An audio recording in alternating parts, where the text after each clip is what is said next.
እየመጣሁኝ አንድ የሆኑ ሰውዬ እንትን ላይ እያወሩ ነበርና ስከፍት ድንገት አገኘዋቸው እና ትልቅ አባት ናቸው፣ ትልቅ ሰው ናቸውና ገረመኝ። ምናልባት ይሄ ነገር በጣም አስፈላጊ ነው ለኛም ብያሰብኩ፣ ለኛም ትውልድ እንደዎችን ባስተላልፍ ብናገር ሰውዬው ያሉት ነው።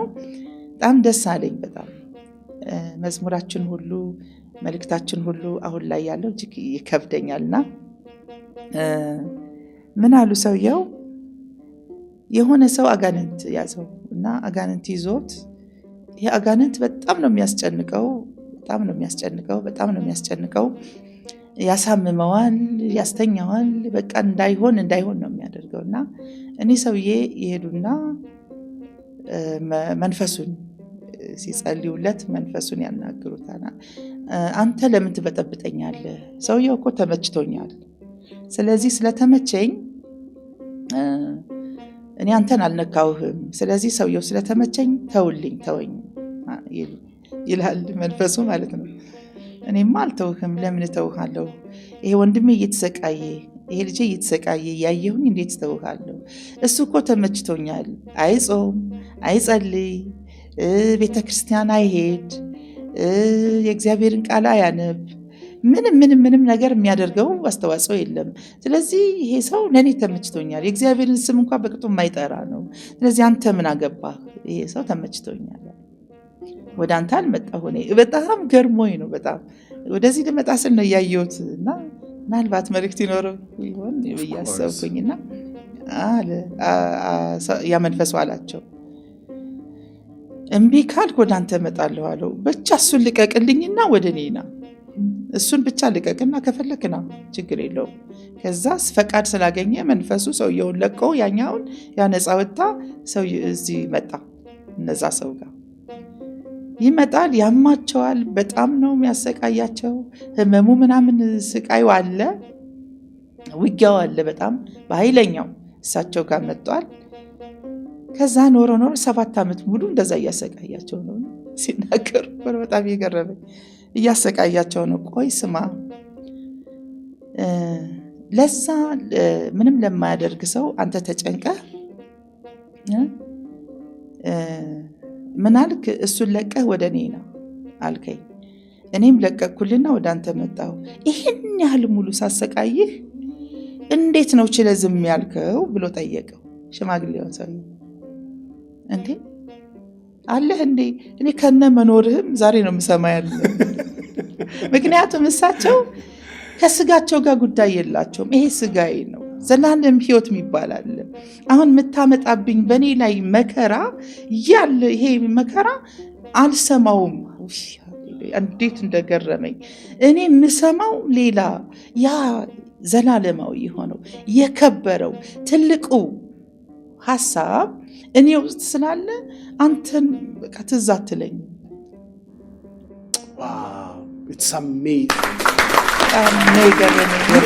ልቤን ነካው በጣም ይሄ ነገር። በቃ ለእኔ ትልቅ መልእክት ሆነና ለብዙ ሰው መልእክት ቢሆን፣ እሳቸው መጾማቸውን፣ መጸለያቸውን፣ ማድረግ የሚገባቸውን መንፈሳዊ ነገር፣ እኛ ግን በጣም የሚጎታትተን ብዙ ነገር አለ እና ተሸንፈናል ለብዙ ነገር።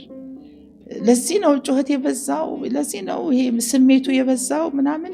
እዚህ ምድር ላይ እስካለን ድረስ መከራዎች አሉ፣ ጭንቀቶች አሉ። ግድ ነው በቃ እዚህ ኮራፕትድ ዓለም ውስጥ ቁጭ ብለን ምቾት አንጠብቅም እና በጣም ብዙ ነገር ይመጣል፣ እኛን ያገኘናል። ስለዚህ እዛ ጋር ጊዜያችንን አናቃጥል፣ ያንን አናጣጥመው። የእኛ ድርሻ ምንድን ነው? እዚህ ምድር ላይ እግዚአብሔር የሰጠንን ጊዜ መኖር በሚገባን እግዚአብሔር ባስቀመጠን፣ እግዚአብሔር ራሱን የሚያስቀምጠን ነገር አለ። የግድ ቤተክርስቲያን ውስጥ ስላለን ብቻ ሳይሆን ፐርሰናል የሆነ ለኛ የሰጠን ነገር አለ። ያንን ይዘን ከእግዚአብሔር ጋር ሆነን፣ ያ በፍጹም ጠላት ራሱ አያውቀውም። ስጋችን ራሱ ምንም አይመስለውም። ስጋ እንዳለን ሁሉ አናውቀውም እኮ አይመስላችሁም? እንደዚህ ነገር እና ክብር ለእግዚአብሔር ይሁን። ትተን ምናልባት ጸጥ ብንለው ወጦ ይሄዳል በራሱ ጊዜ ተቃጥሎ ሄደ። ካንተ ጋር ምን አስቀመጠ ብሎ ከዛ ሰውዬ ጋር ትዝም አላላቸው። የትኛውን የሚበልጥብን? አሁን እኮ የጠላቱ ከፍ ብሎ የእግዚአብሔር ጠፍቶብናል። ለዚህ እባካችሁ ማለት እፈልጋለሁ በዚህ አጋጣሚ እንደው መልእክት ይሆናችሁ ለእኔ ትልቅ መልእክት ስለሆነ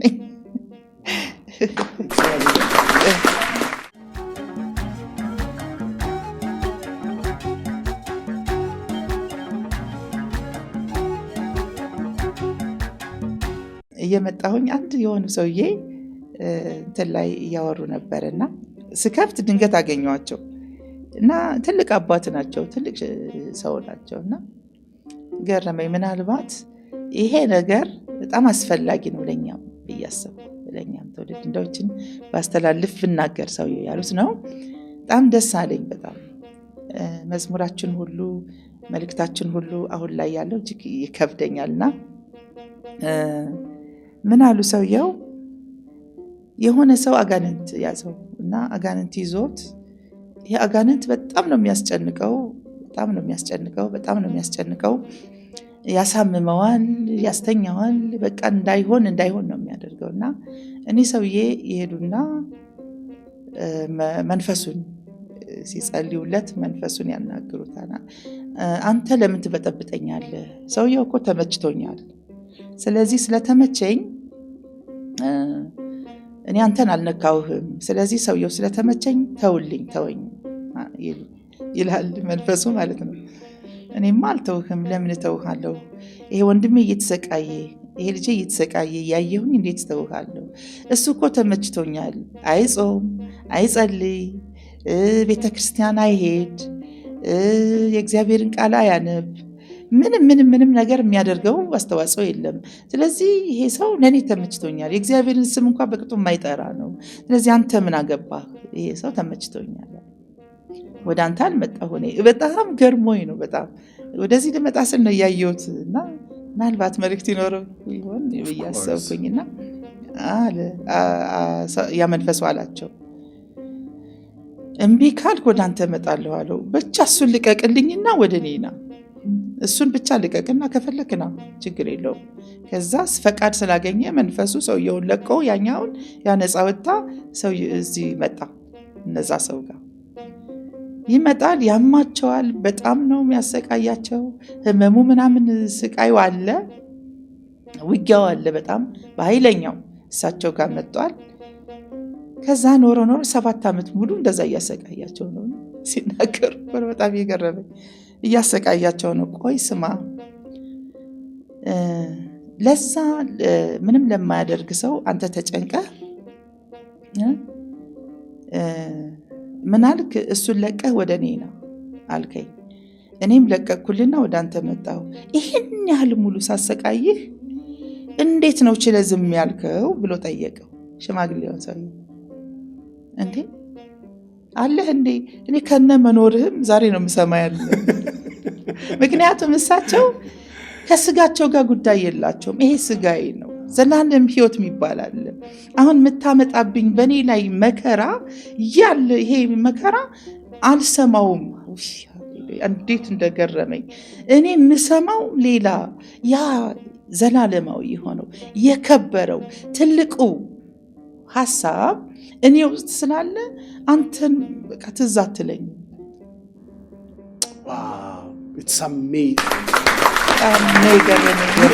ልቤን ነካው በጣም ይሄ ነገር። በቃ ለእኔ ትልቅ መልእክት ሆነና ለብዙ ሰው መልእክት ቢሆን እሳቸው መጾማቸውን፣ መጸለያቸውን፣ ማድረግ የሚገባቸውን መንፈሳዊ ነገር፣ እኛ ግን በጣም የሚጎታትተን ብዙ ነገር አለ እና ተሸንፈናል ለብዙ ነገር። ለዚህ ነው ጩኸት የበዛው፣ ለዚህ ነው ይሄ ስሜቱ የበዛው ምናምን። እዚህ ምድር ላይ እስካለን ድረስ መከራዎች አሉ፣ ጭንቀቶች አሉ። ግድ ነው በቃ እዚህ ኮራፕትድ ዓለም ውስጥ ቁጭ ብለን ምቾት አንጠብቅም እና በጣም ብዙ ነገር ይመጣል፣ እኛን ያገኘናል። ስለዚህ እዛ ጋር ጊዜያችንን አናቃጥል፣ ያንን አናጣጥመው። የእኛ ድርሻ ምንድን ነው? እዚህ ምድር ላይ እግዚአብሔር የሰጠንን ጊዜ መኖር በሚገባን እግዚአብሔር ባስቀመጠን፣ እግዚአብሔር ራሱን የሚያስቀምጠን ነገር አለ። የግድ ቤተክርስቲያን ውስጥ ስላለን ብቻ ሳይሆን ፐርሰናል የሆነ ለእኛ የሰጠን ነገር አለ። ያንን ይዘን ከእግዚአብሔር ጋር ሆነን፣ ያ በፍጹም ጠላት ራሱ አያውቀውም። ስጋችን ራሱ ምንም አይመስለውም። ስጋ እንዳለን ሁሉ አናውቀውም እኮ አይመስላችሁም? እንደዚህ ነገር እና ክብር ለእግዚአብሔር ይሁን። ትተን ምናልባት ጸጥ ብንለው ወጦ ይሄዳል በራሱ ጊዜ ተቃጥሎ ሄደ። ካንተ ጋር ምን አስቀመጠ ብሎ ከዛ ሰውዬ ጋር ትዝም አላላቸው። የትኛውን የሚበልጥብን? አሁን እኮ የጠላቱ ከፍ ብሎ የእግዚአብሔር ጠፍቶብናል። ለዚህ እባካችሁ ማለት እፈልጋለሁ። በዚህ አጋጣሚ እንደው መልእክት ይሆናችሁ፣ ለእኔ ትልቅ መልእክት ስለሆነ